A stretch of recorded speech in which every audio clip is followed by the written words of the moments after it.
Hello! Welcome to the Booktube Chicks Book Club.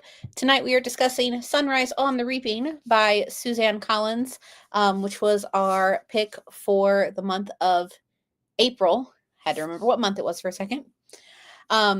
This is another prequel to the Hunger Games, set after the Ballad of Songbirds and Snakes, but before the Hunger Games. We are following Haymitch, and as usual, I'm here with my amazing co-host, Kathleen.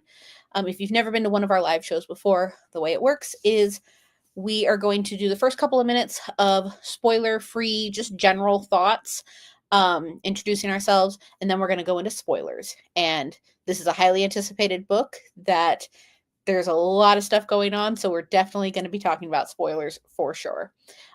So, Kat, if you want to go ahead and start. Sure. I'm Kathleen. My channel's For the Love of Books. I really enjoyed this book. I really enjoyed the original Hunger Games trilogy. I think I gave all those books 4 or 5 stars. I wasn't crazy about the last one, which the name is now escaping my mind. The one with Lucy Gray. I did not enjoy that book. I don't remember what I rated it, but I didn't like it that they sort of romanticized S- President Snow. I feel like she was trying to give too much of a redemption arc for him on how he became who he is today. So I didn't really like the book per se. But I really enjoyed this. I liked Haymitch. I liked seeing his beginnings on and how his Hunger Games worked, and the second quarter quell, the 50th Hunger Games. I felt like I connected with Haymitch more in this book. Obviously, it was about him. And I also enjoyed that there were little snippets of the Hunger Games, like the original trilogy. Towards the end, we kind of see some of the characters. I really did like that. And there was also mentions of Lucy Gray as well, who was from the 10th Hunger Games. So overall, I did give this book 5 stars because I really liked it. I don't think I was prepared for how much I was going to love this book. By the way, my name is Chloe. You're on my channel.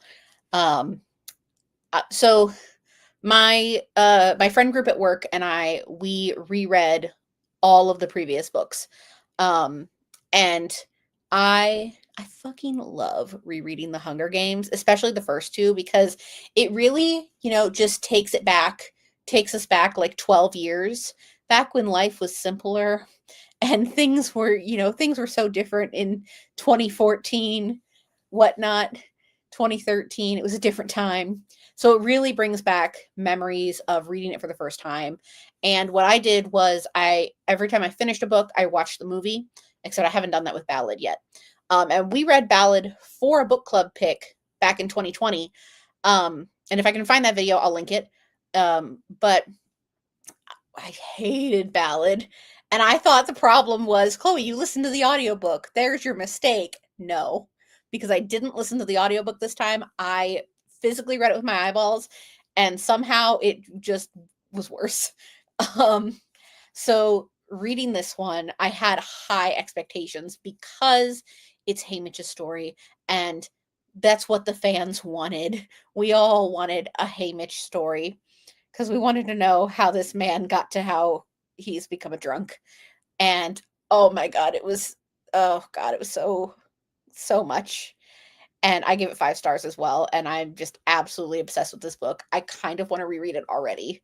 And I am with certain books, and The Hunger Games is one of them. I am an eyeball reading only person because I don't want to mess up the voices that I have in my head for these characters. In this instance, it was like the movie actors.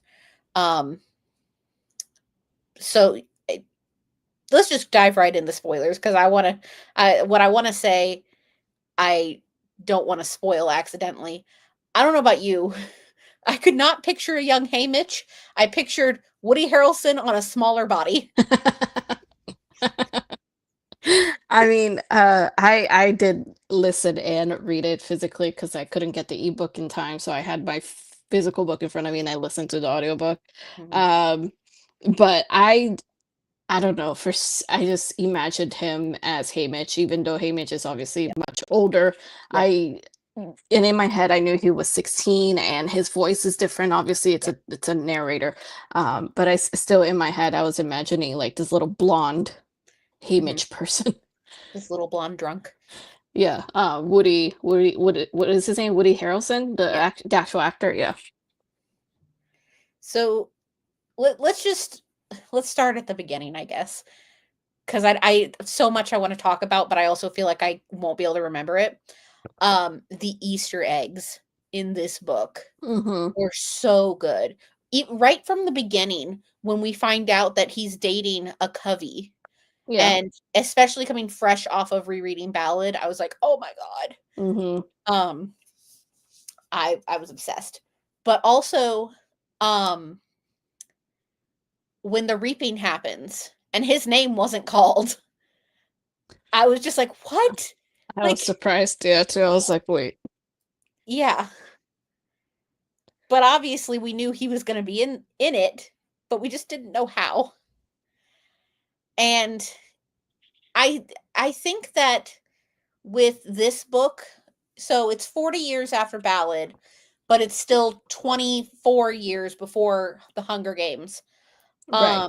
We're seeing a little bit of like how they used to be for the early games, like very like treating them like animals, Right. and how they started to kind of get towards the more like little bit of glamorousness of the Yeah, games. it wasn't quite like they were animals like with the 10th Hunger Games Mhm. with Lucy. Yes. Um it was we were seeing more of what the Hunger Games was during Katniss's time. You know, they had the interviews, they had like the the carriage ride Mhm. up to the through the Capitol. Mhm. Um they had the costumes, although they didn't get a costume.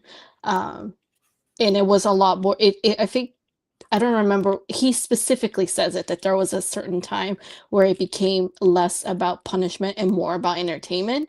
Yeah. So yeah, we were seeing some of the what makes the Hunger like what Katniss's version of the Hunger Games was like. We saw I think the beginnings of during his Yeah. Hunger Games.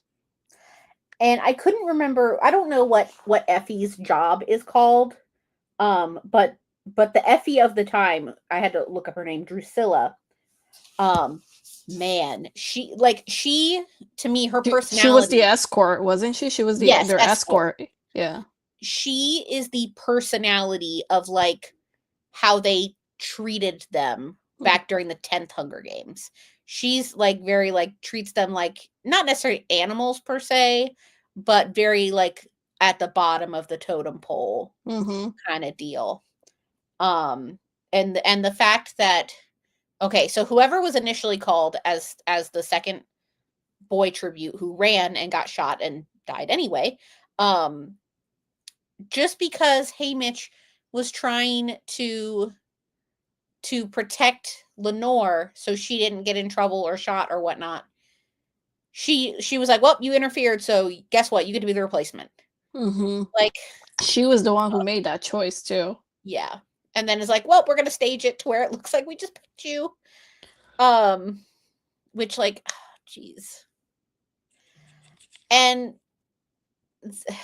okay, so let me fast forward a A little bit. and I felt like if I felt bad that not Lucy, Lenore. Lenore felt responsible for it because she Yeah, was trying to help, and then he yeah, in turn tried to help her.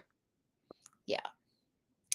So some of the Easter eggs that we see in this beginning, like specifically while we're in 12, Haymitch is buddies with Katniss's dad, Mhm, which is wild. And we also mhm, see a little bit of her mom, whose name mm, I can't remember off the top of my head.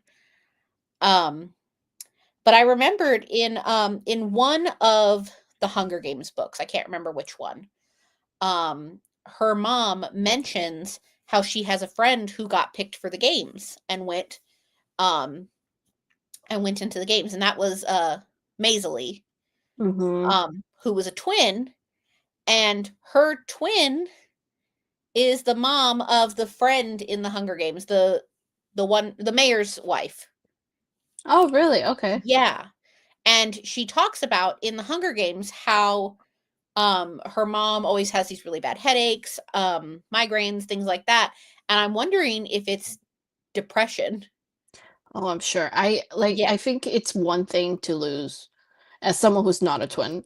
Yeah. It is devastating regardless to lose a family member. I cannot imagine the devastation to lose a twin. Yeah. Like they always say that twins always have like this bond Mhm. that's different than like just regular family members, and I cannot imagine her Yeah. devastation. Especially having to probably she probably watched it, Mhm. her twin's death. Yeah. Um and okay, so they get on the train and they don't have a mentor because that was talked about. So they picked mentors from the pool of previous victors. Yeah, I'm so glad we got to see Yeah, Mags. we got Mags and Wyrus and a very young Wyrus too. Yeah. Which I loved hearing about her games, and how it was the reflective mirror thing, I and she think just she outsmarted probably her. had the best, the best circumstances if you're in the Hungary because she literally did not have to do anything. She just Yeah. sat there. So she doesn't I feel like, yes, there is trauma with the Hunger Mhm. Games, but I feel like she doesn't have quite as much trauma as other Hunger Games victors because she doesn't have to live with the fact that she literally killed someone, you know? Yeah. And she didn't kill anybody, I don't think. Yeah. I But think also, I feel like there was like Annie also didn't kill anybody in her games, but Yeah, I think there were a couple that I remember. I remember the drug addicts from was it the second Hunger Games? Yeah, the second Hunger yeah, Games. the It North said that one. they hid the whole time until Mhm. everybody just killed each other. Yeah, because they say that Annie only won because they flooded the arena and she was the only one who could swim. Mhm. But she also kind of, I want to say this with like sensitivity. She she had a breakdown essentially Yeah. because she saw her partner decapitated. Right, yeah. I mean, one thing I did learn new from this book is that I already knew like what the second quarter quell was like, where they doubled the number Yeah. of, but I don't think I remembered that the first quarter quell, they said that they made each district choose their Vote. tributes. And I'm like, that's so devastating. I cannot imagine how I mean, the career districts, I'm sure they probably like Love have that. plenty. Yeah, I'm sure they have plenty of volunteers for that. But some are like the older, the more poor districts, like Mhm. District 12. I cannot imagine how they went through that to pick the victors, or not the victors, the tributes for that quarter quell. And, like, how people would feel, like, if you were the victor or the tribute. Like, what did you do to have Right? everybody vote It's for like, you? Um, I kept making comparisons, and the way this book ended kinda actually helped with that. Um, in Catching Fire, we have a scene where Katniss and Peeta find Haymitch's Hunger Games, find the tape, and they watch right. it. So I kept comparing it to this book.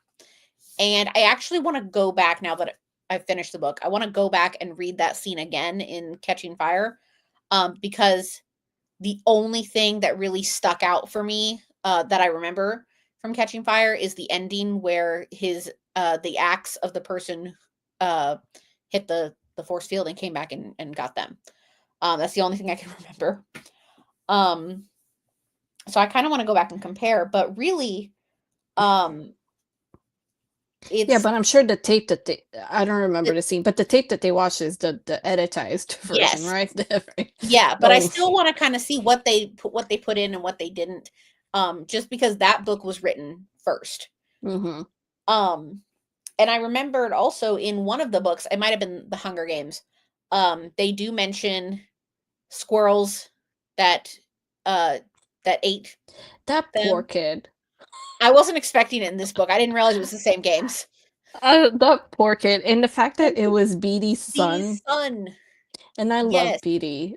Beatty was so like from the movie, he was such a like a sweetheart, and the fact that in the end they say that he's like they mentioned that his wife is pregnant again, and that's why he's still alive.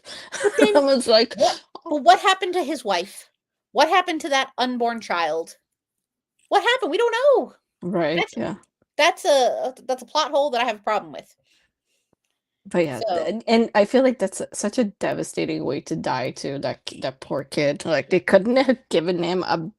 Well, I guess not because the only reason he was in the games was to punish his dad. Um, but to die being eaten by squirrels, that's so horrible. and the way that it's just when I was reading it where it's just like there's just a skeleton left. I was like, "Excuse me?" And then his axe next to his. I was like, why? Why? Yeah. They could have the poor kid. They could have given him like a quicker death. Yeah. I mean, obviously these books have dark themes purely because of it being an arena of children killing each other, Yeah. but this one definitely was, I think, the darkest out of all of them. Um and I realized that when I read the squirrel scene. Yeah. So, um kind of want to briefly talk about Luella slash Loser. Lulu. That was so I don't even understand why they like he mentioned I think in the beginning he mentioned something about like her family were probably traitors and that's why she was forced to do this and in such a horrific way where she has something in her ear where they're controlling her and she's probably being brainwashed, but I'm like, Yeah. why not just say that the girl died in a freak accident before? I mean, I get that the Capitol has to keep up images, but like, there was no reason to whatever this girl's family did, there was no reason to torture her the way that they did. Yeah, and I mean, we saw the scene where she saw the bread and it might have been from her district. Oh, I think it was Yeah. 11. Yeah. Um, but we never truly know like who she is.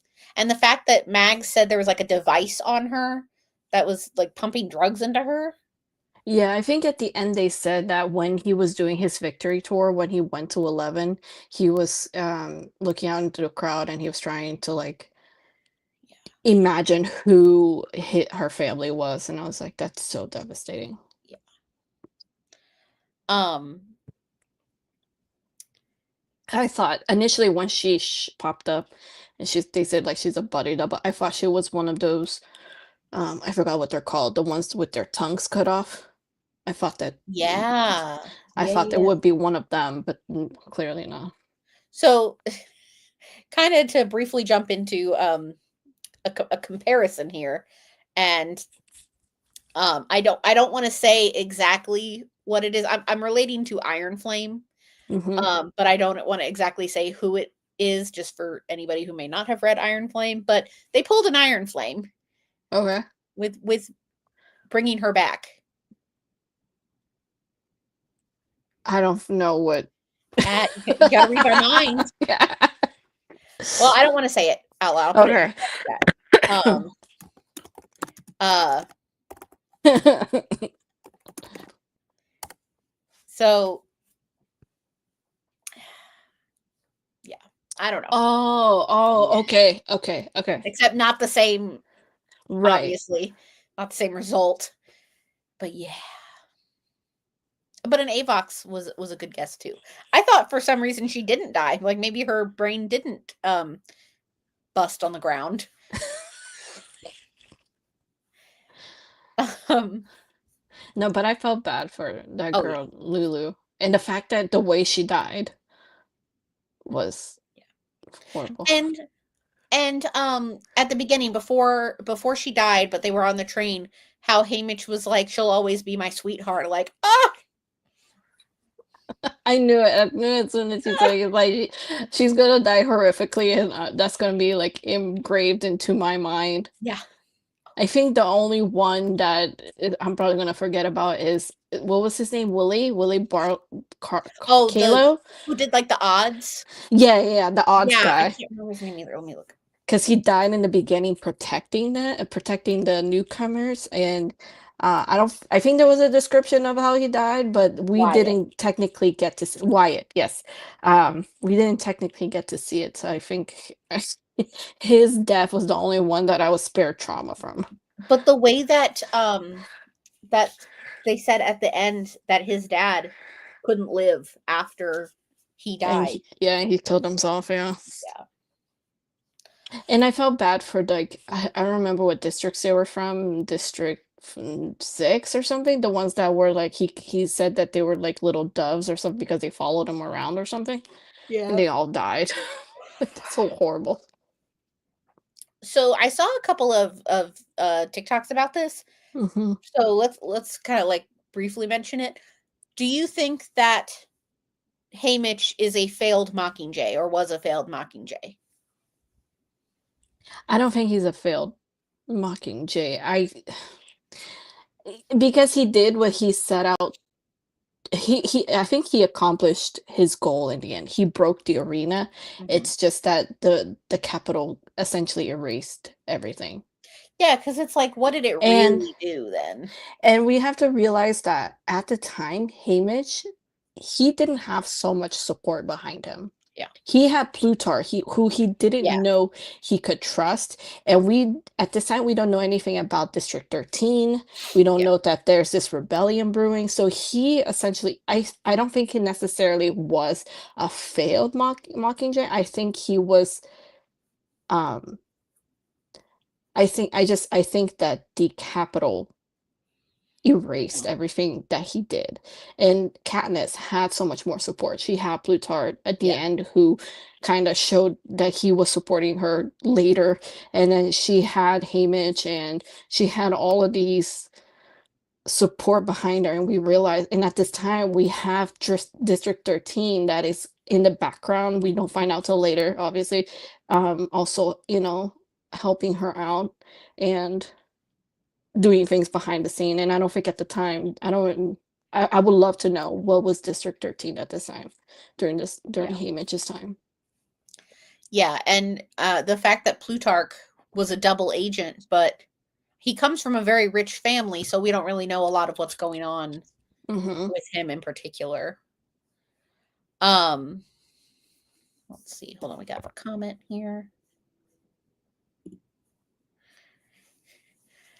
So they cried while reading that he had no one during the arena and after he survived. When he comes back Yeah. and the fact that his family dies in a most horrific way, I cannot think of anything worse aside from the squirrel eating than dying by flame, because that's such a Yeah. painful way to die, and, like, I mean, we knew he had a tragic story. I mean, you don't drink yourself to death unless you have some kind of like, especially in Hamish, um, he had to have some kind of tragic story, and we kind of knew from the Hunger Games, but the way that not only his family died, his mom and his brother, but also Lenore, and she literally dies in his arms. It was just devastating. Is that so we knew that his uh mom and brother had died, but I didn't realize that it was going to be like as soon as he gets back like, oh, there's a fire. I thought it was going to be like maybe they were captured or something. Um not not in the way that I was expecting it.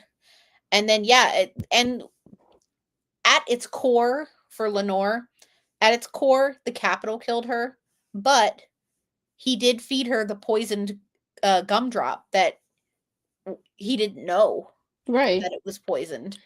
And Um, in his head, he's always gonna blame himself, yeah. which contributes to his drinking and who Yeah. he is today. Yeah.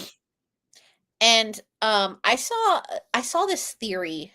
I don't remember the whole thing, but I'll see if what I can remember here. He's trying to find Lenore's grave, and he doesn't know where it is, and finally I love Burdock the shows him. I love the Easter eggs on that. Yeah. But Burdock shows him, and I saw this theory that Burdock is the son of, I don't know, like maybe it was Lucy Gray. I can't remember who it was, but could Burdock be Covey? Essentially, is what it was. Could Katniss be a direct line to the Covey people? I wish I could remember the whole theory. I think I think that has merit just because the way the graves were Hidden. hidden, Yeah. it sounded like it would be a family secret. Hey, we're gonna bury our Mhm. family here. So the fact that he knew, Yeah. gives credit to that theory. And okay, so I need to find the scene again. Kind of when all this is happening, when they're doing the funeral, I remember there were 3 graves. Mhm. One was for his mom and his brother together. One was for Wyatt's father. Who was the third one for? I can't remember. Oh geez, gonna take me forever to find it. Okay, I'm at the fire.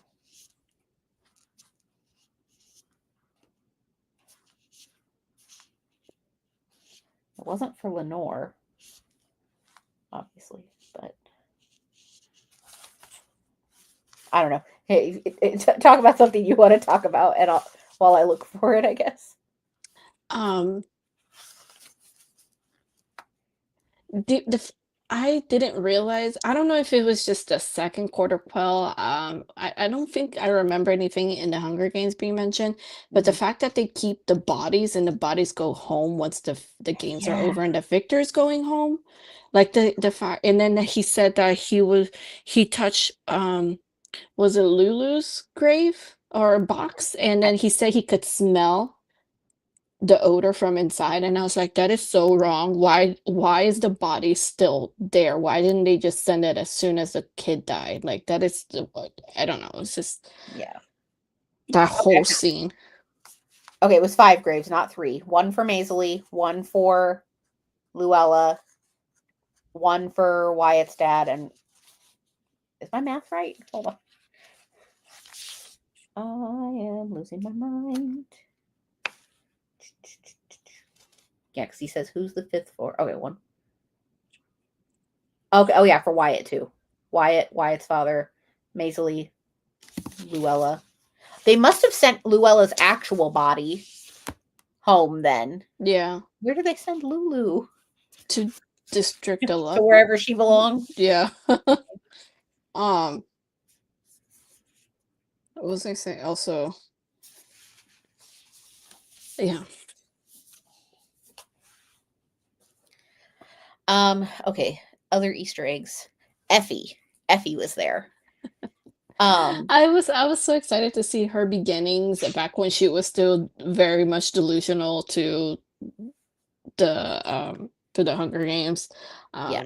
But she was still her bubbly, positive self, um, that we can't help but really love. I was glad to see like her an introduction, I guess you could say, to Mhm. the story. And her introduction really was because they had a really shitty stylist who was like really obsessed with like snakes and stuff. Like, and then like Lulu saw the snake and he was like, "Here, wear it like this." Like, And she what? was totally into Yeah, it. And the fact that he used the same like outfits for their like chariot ride into the Capitol every single year. yeah. It's like, Jesus Christ, dude. I want to know though. Okay, so if they use the same outfit every year for that, and then I think it was mentioned that he was getting fired or something towards the Hmm. end of this one. So there's that. Yeah, I think There's he still was killed or something. 24 years between this and Katniss, which is when Cinna first started. So who was there? Because I remember that there was a mention in the Hunger Games of like sometimes they were in coal miner outfits, which was this guy. But then there was a mention that there was one year that everybody was naked except for like coal ash on them. And I'm like, who did that? I don't remember, but I want to know. So they had at least one stylist between this guy and yeah. Sarah. I mean, maybe it was Effie because she's the one who dressed them But Effie in wouldn't send him out naked. I mean, for the interview, she's the one who dressed them, so Yeah. I need to know more of Effie's beginnings. Like, how did you become an escort? okay. Obviously, I mean, I'm hoping that Suzanne Collins writes more books. Who do you think she'll write on about next? I don't know I would because love to know more about the first quarter quell with this thing about choosing the districts choosing their own tributes. I would love to know that. I have heard some theories about her writing Finnick's book next, but Okay. I've also seen a lot um of people saying, and I do agree, that Suzanne Collins only releases a book when she has something to say, and a lot of it is politically related to current times because obviously this one is very heavy on I mean, propaganda. we got 4 years of what's happening right now, so Yeah, she's got but 4 years to release another book. you got to look at it like this too is well, I guess she still could. Cuz the ballad came out in 2020, which at the beginning of 2020. So, uh I guess that was 3 years of material right there, but um and then this, we're already at the start. So I guess we'll see. I don't know. But yeah, I've heard Finnick's book. I don't know. I would Maybe. love Mag's year. I would too, but I also think it's too soon after because hers was the 11th Hunger Games. So Oh, that's right after okay. Lucy. So I feel like it's too close. Although I did see that Mags was the first one to go on a victory tour, Oh, really? Okay. apparently. Yeah. Oh, so something I had theorized while we were reading is after he comes out of the arena, but when he's still like sequestered in the room, um Mags and Wyrus are gone, but they do eventually come back. He sees them briefly, right? Remember there was Yeah, he says that he saw Mags is in Max a was wheelchair. in wheelchair. Yeah. Yeah. Did she talk at all? Because my theory I, is that she doesn't talk anymore from this point forward. I remember I don't think she talked. I remember in that scene that she tried to get up to go to him to give him Yeah. a hug and then the peacekeeper whoever forced her back down and then I think he was taken away. I have a theory that whatever they did to Mags um is what caused her to not talk anymore. Because that's Yeah. still another 25 years that she wouldn't talk, I guess, Yeah. before she dies. Here's the thing.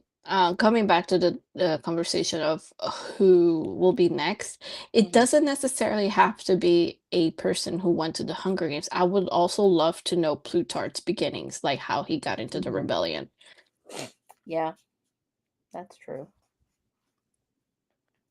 Because then we can see a Hunger Games that hasn't been talked about, like the Mhm. beginning, like the 10th one was the beginning of President Snow. So in if we did a Plutarch one, a book, it could be based on someone that we never really heard about. Oh, wait, here we go. Uh, where did it I would go? also love a book on the dark days, like during the rebellion. Yeah, yeah, that would be good too. Oh, here we go. So finally, Mags arrives in a wheelchair while a still Yeah, mobile but distressed Wyrus twitches her head about in a bird like fashion, a steady yeah, stream of words spouting from her lips. Okay, so that's, yeah, well, yeah. But then Mag spots me and tries to rise before she's shoved back in her chair. No yeah. reunion So for us. yeah, so she never says anything. She just tries to go to get up. Yeah. But I guess I don't understand why they were punished necessarily. Like I do understand why they were punished, but to the severity that they were, because I mean, technically, she did her job. She just sent him a few, sponsorship gifts. It's because they suspected them of being involved with him trying to Right. flood the games and Yeah. stuff. Still, Um, yeah, man, there's there's just so much to unpack with this book. it was a great book. Like after Ballads, I wasn't sure. Like I had high hopes for this book, like super high hopes, because Mhm. it is Hamish and we love Hamish, but I wasn't sure what to expect after Ballads. Yeah. Um, I guess to like wrap up all of my thoughts in like one sentence, this book hurt, but it is such a good addition to the series, and mhm. it sent me straight back to 2014 just reading the Hunger Games, and I had a great time with this book. I loved it. Yeah, it was a yeah, I love this book. And they are already announcing casting for the movie. Mhm. Yes. I mean, I figured they would because as soon as she announced the book, they announced that a movie was gonna be. So I figured that as soon as the book came out, they were gonna start announcing a bunch of things regarding the movie.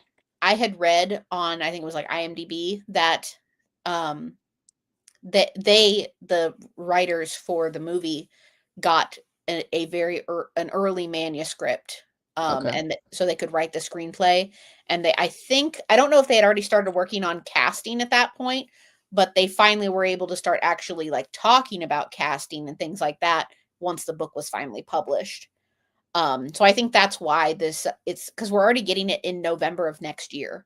Yeah. So I think that's why we have such like a fast timeline, is they've been secretly working on it behind the scenes. Yeah. Do we have anything else we'd like to talk about with this book? We made a nearly 40-minute live show. I feel like that doesn't happen very often for us. Right. Well, again, it's a book that we really loved. Yeah. So we're gonna talk it and usually that's how it is. When if Mhm. it's a book we really loved or we really hated. Yeah, that's true. And this Um, one just has so much history and so much to unpack with it. yeah. Um, I I don't think I have anything else to talk about. All right. Most of the major things that we discussed. So Yeah. All right. Well, thank you guys for joining us. At one point we had like 4 people watching, so that was nice. Um, let's talk about some upcoming things going on. Pull up my calendar here. So, if you like romance books, the quarterly romance book club is happening next weekend on Sunday, May 4th at 6 p.m. We're reading How to End a Love Story by Yulin Kwong. And I co-host that along with Desiree from Libri Labra. And it's going to be live on her channel. So that's 6 p.m. on the 4th. And then we don't have a solid date for Pages and Pals yet. We're between the 9th and the 10th, I think. But that'll be on Kat's channel, which is linked down in the description below. And we will post all the dates for this on Instagram, which is linked below, at Booktube Chicks. That's where you'll find anything related to the Booktube Chicks. Okay, so that's the 10th, 9th or the 10th. And then let's talk about what we're reading next month. We are reading Everything I Never Told You by Celeste Ng. I know nothing about this book, just that you picked it, or it was one of the picks. I don't think I know anything about the book either. It's pretty short. It's less than 300 pages. So I know nothing about this book, and we'll be going in pretty blind probably. And our live show for this, we ended up switching the date, is going to be on Sunday, May 25th at 7 p.m. Eastern on my channel. Which again, we're going to post all of these dates on Instagram. So make sure you're following us there at Booktube Chicks. And I think that's everything we have coming up for May. Um, yeah, if you're going to be at BookNet Fest in Orlando, I will be there as well as Desiree. Kat is not joining us this year. One day you'll be back. And that's over Memorial Day weekend. I'll be there the 23rd and the 24th. So if you see me, say hi. I'm just going to be speaking on a panel, but I don't think I can talk about what that panel is yet.